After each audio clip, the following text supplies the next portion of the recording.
What's up, everybody? Welcome back to FFT. I'm Trevor, and look, preseason's over, so let's talk some winners and losers, both in terms of fantasy value and overall just projection for the NFL season. Let's check it out.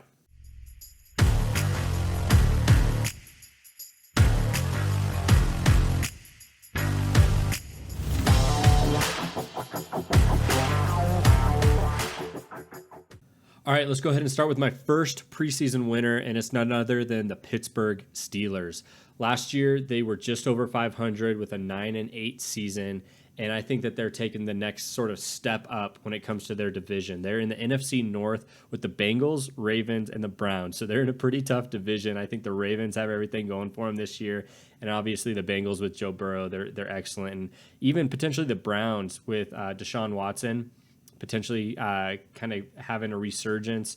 This could be a pretty tough division for them to be in. But let's go ahead and take a look at their players. So Kenny Pickett, second-year starter. He didn't start last year until week 4, and he was the 28th overall QB.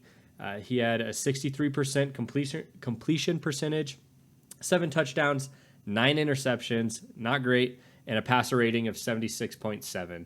So we definitely want to see Kenny Pickett improve, but based on the preseason games and the things that I've seen, he is improving. He has got more confidence in the pocket. It seems like him and George Pickens, who we'll talk about in a second, have a really good connection now. They've got some weapons in the backfield. I'm really liking Jaylen Warren, and I'm really liking Najee Harris. Najee Harris isn't anything flashy, but based on what Najee Harris showed during the preseason games, he still got it. So let's go ahead and jump down to Jaylen Warren as part of the Pittsburgh Steelers. He's behind Najee Harris, but I'm excited about this guy and his potential. He scored a touchdown in the preseason. He's showing flashes. He's showing quickness. He's showing sort of the things that Najee Harris doesn't have, and he's also showing that he could be that third down back that these Steelers need. They also have George Pickens on this team, who also showed flashes last year and showed that he could be great this year. I know we've talked about Garrett Wilson, Chris Olave, guys like that are second-year starters in the NFL and who are potentially going to be excellent this year.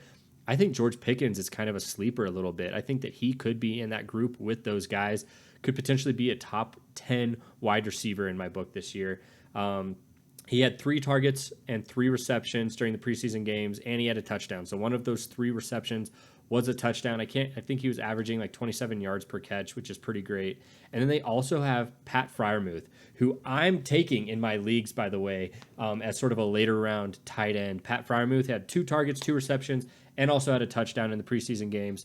If you look at his stat line from last year, if we increase his touchdowns just a little bit more, just add 4 touchdowns on the season, which I think is possible based off how Kenny Pickett was looking and his sort of his improvement, I guess, over the offseason. I think this team has kind of everything going for it right now. So keep an eye on the Pittsburgh Steelers. Let's go ahead and talk about the New York Jets. Yes, everyone's tired of hearing about the New York Jets. I get it, all right? But the hype is kind of real. If you've been watching Hard Knocks, it's really fun to watch the connection between Aaron Rodgers and Garrett Wilson, and then these other guys. But let's talk about the Jets. So last year they were 7-10, so under 500, and then they're also in the AFC East with the Bills, the Dolphins, and the Patriots. I'm not worried about the Patriots. The Dolphins could potentially be a pretty great team this year, and then obviously the Bills, who everyone's looking like they're going to be healthy. I think James Cook is going to be great over there, but I also think the Jets have the potential to win their division. I actually do, and I know there's hype behind Hard Knocks and kind of everything going on in that camp right now, but let's take a look at why. So they've got Aaron Rodgers now, who is a huge step up from Zach Wilson, who, by the way, has been helping Zach Wilson kind of improve his game as well. If you watch Zach Wilson during the preseason, he actually showed that he's improved quite a bit from last year. So, but anyway, they've got Aaron Rodgers, just a phenomenal addition to this team. And they've got Garrett Wilson, who I have on, I think, 4 of my 5 fantasy leagues this year, because he is going to, I'll say it right now, bold prediction, Garrett Wilson's going to be wide receiver number 1 this year in fantasy football and half PPR. He's going to be the wide receiver 1. Barring like injury, this guy is going to do it. Trust me.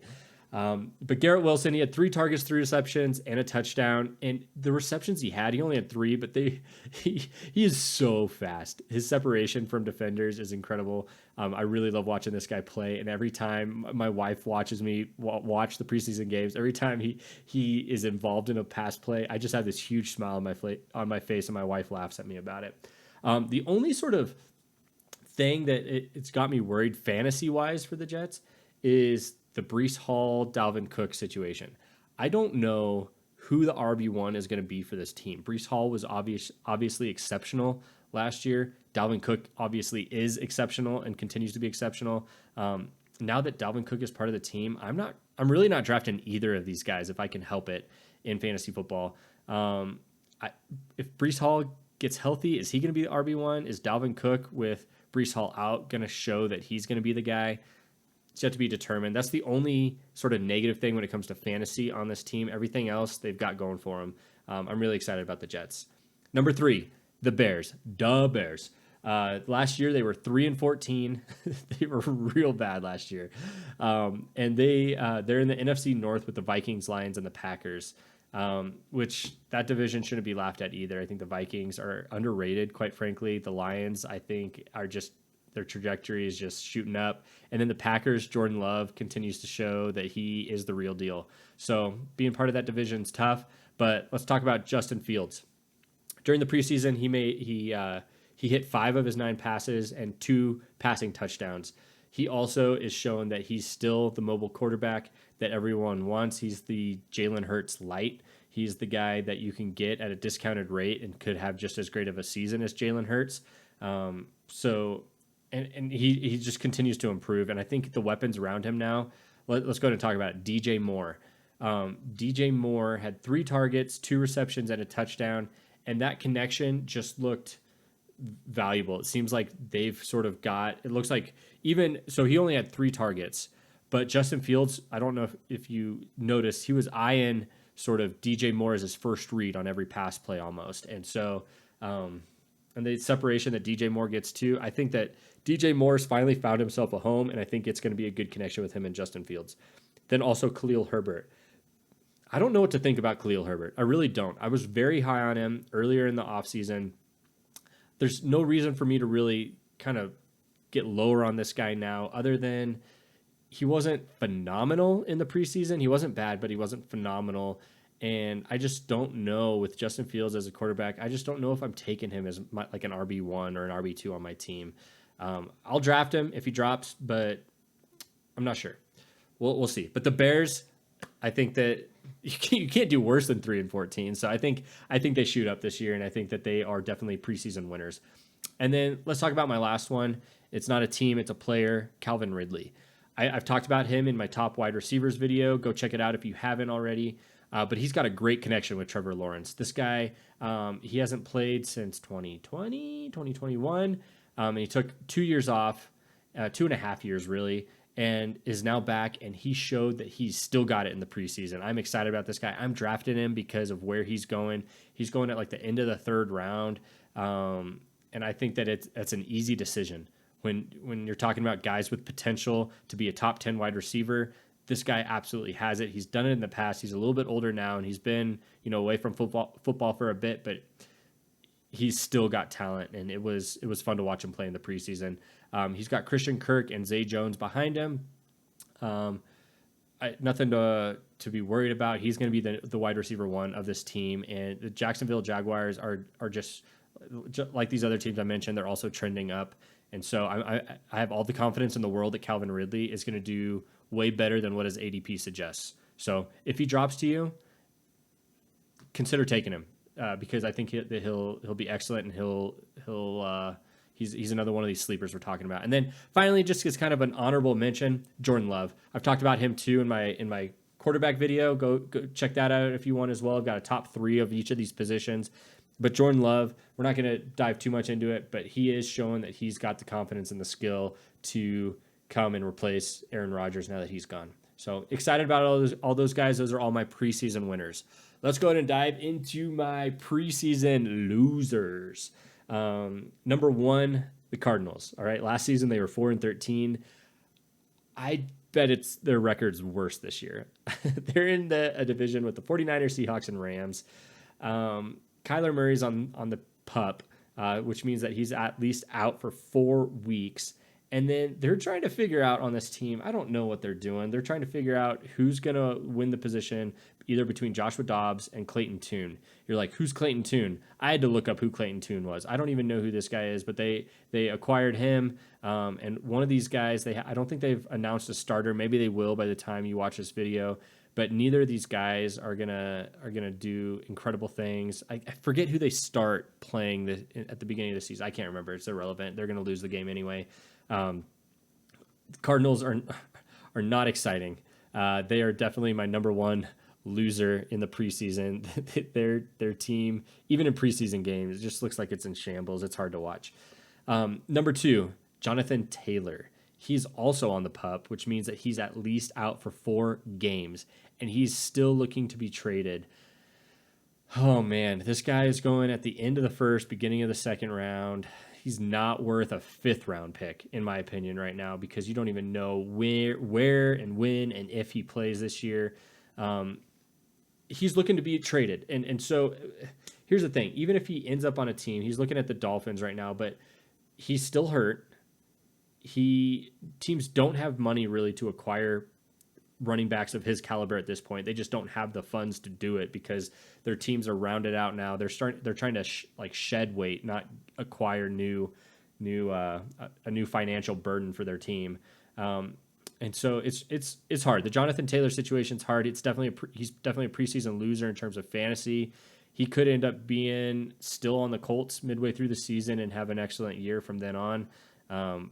But I'm not picking up any shares of Jonathan Taylor. I don't think he's on a single one of my teams right now. It's just not worth it.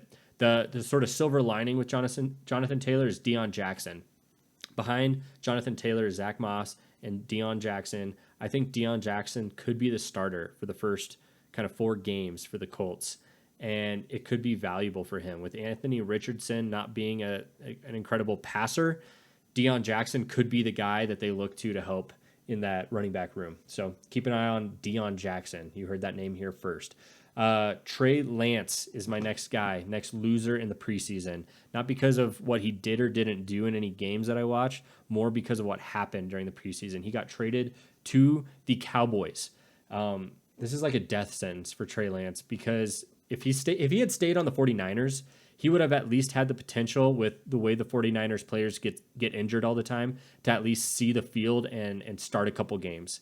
Now that he's sent to the Cowboys, he is not only behind Dak Prescott, he is also behind Cooper Rush. Both of those guys have to have horrible seasons, or both of them get hurt for Trey Lance to even see the field.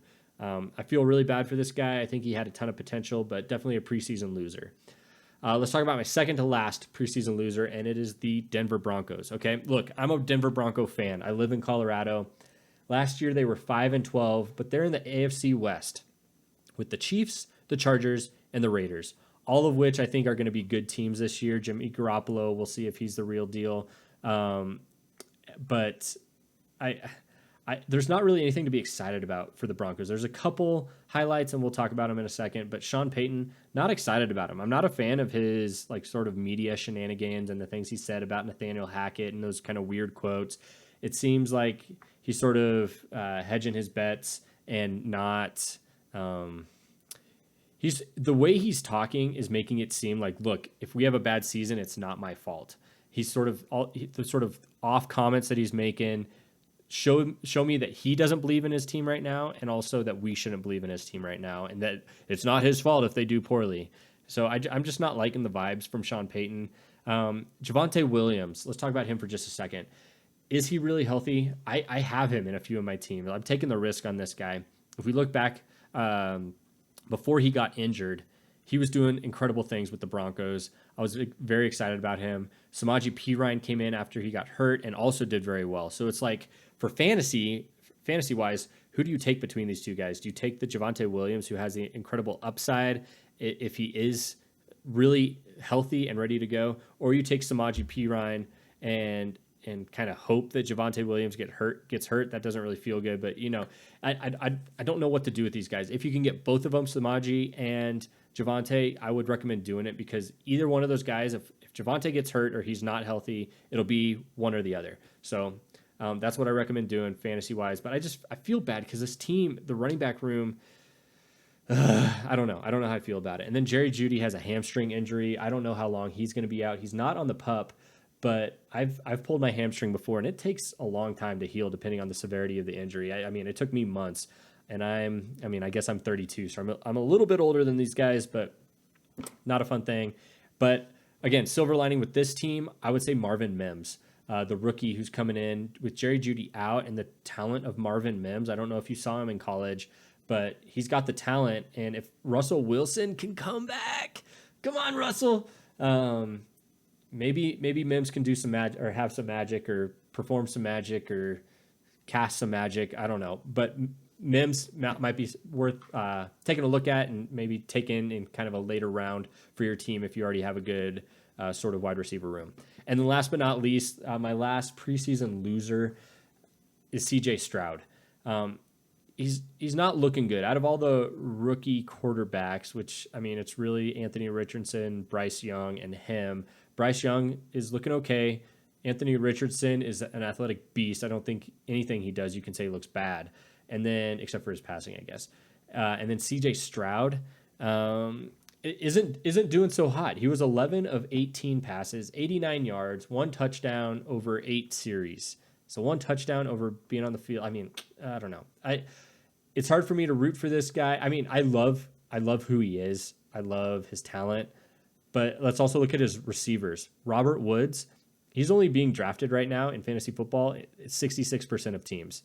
Nico Collins, he's being drafted in like 25% of teams. And then John Mechie is like even less than that at like 6% or something like that. He doesn't really have anybody that's the guy on the Texans.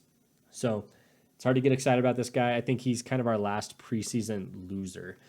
But that's it, guys. Those are my preseason winners and losers. Let me know in the comments if you agree or disagree with anybody that I have on this list, or anybody that should be added to this list. And also, please like and subscribe to let me know that you guys want some more FFT content. I'm cranking it out every Tuesday and Thursday, so stay tuned for the next video. But until then, I'll see you later. See you guys.